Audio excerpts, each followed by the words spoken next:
Opinion: Why Trump doesn't want to wear a mask. Michael D'Antonio is the author of the book Never Enough: Donald Trump and the Pursuit of Success and co-author with Peter Eisner of The Shadow President, The Truth About Mike Pence. The opinions expressed in this commentary are those of the author. View more opinion articles on CNN. The new symbol of patriotism in pandemic-stricken America is a medical mask. And no surprise that President Donald Trump, ever the defiant and self-involved baby boomer, says he would only wear one if he thought it was important. At a press Friday, he said, "I think wearing a face mask as I greet presidents, prime ministers, dictators, kings, queens, I don't know. Somehow, I don't see it for myself," adding, "I just don't." The larger historical and political context of the president's remarks should be unpacked, but let's stop for a moment and reflect on the personal minutes Trump revealed with them. Under his watch, the pandemic is running out of control in the U.S. America has perhaps been among the worst in the world in its response, even as he demands praise and appreciation. As death, grief, and suffering pooled around him, Trump's thoughts turned to the optics of meeting people sitting in the Oval Office behind that great resolute desk.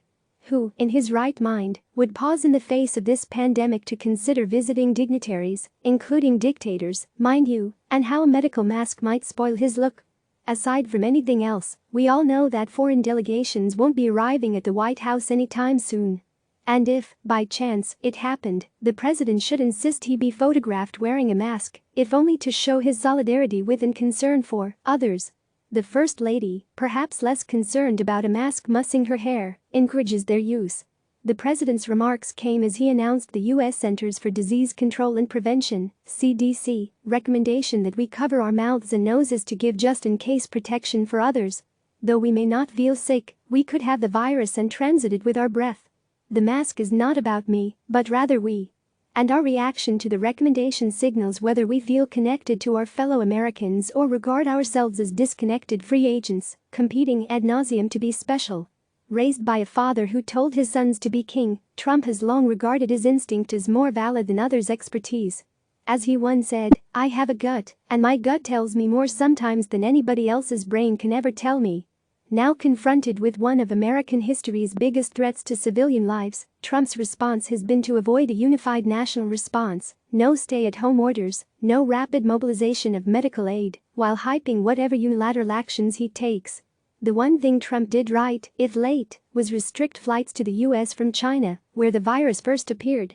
However, his bragging about this move neglects the truth that he followed the airline's own moves to stop flights, and his policy was so full of holes that 430,000 travelers have come from China to the U.S. since. All of the president's failures reflect his inability to think of America as a community in need of a responsive government. His administration, on the initiative of John Bolton, closed the National Security Council's pandemic office and neglected to replenish emergency supplies, which had dwindled due to policies pushed by congressional Republicans in the Obama years. Much as he loves to blame his predecessors, a president in his fourth year should own the government and not look like a weakling ducking responsibility. As other nations marshaled more effective defenses, Trump denied reality.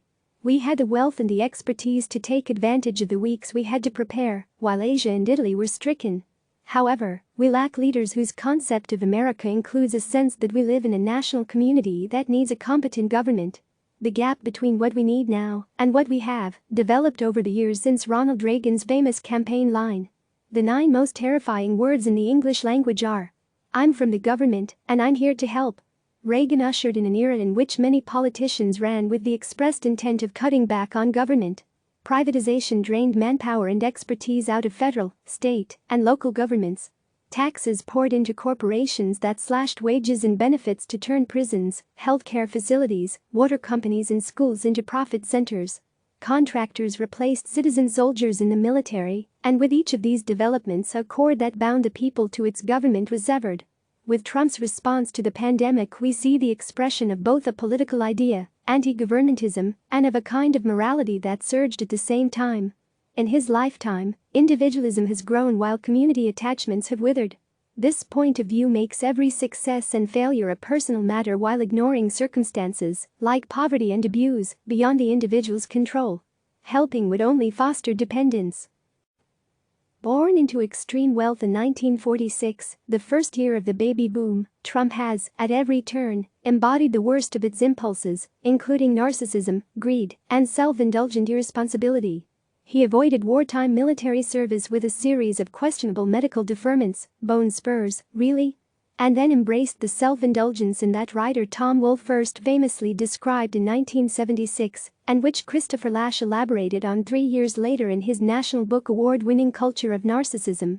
Lasch's work lacerated boomers for their selfishness and spiritual emptiness. As he reported, style is eclipsing substance as a claim to prominence, and fame was replacing achievement as a goal for the nation's young.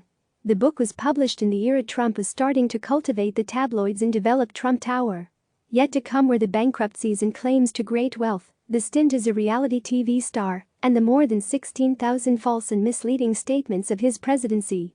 Trump's lifelong commitment to the manufacture of his own myth, which he sold well enough to become president, has brought us to this tragic moment.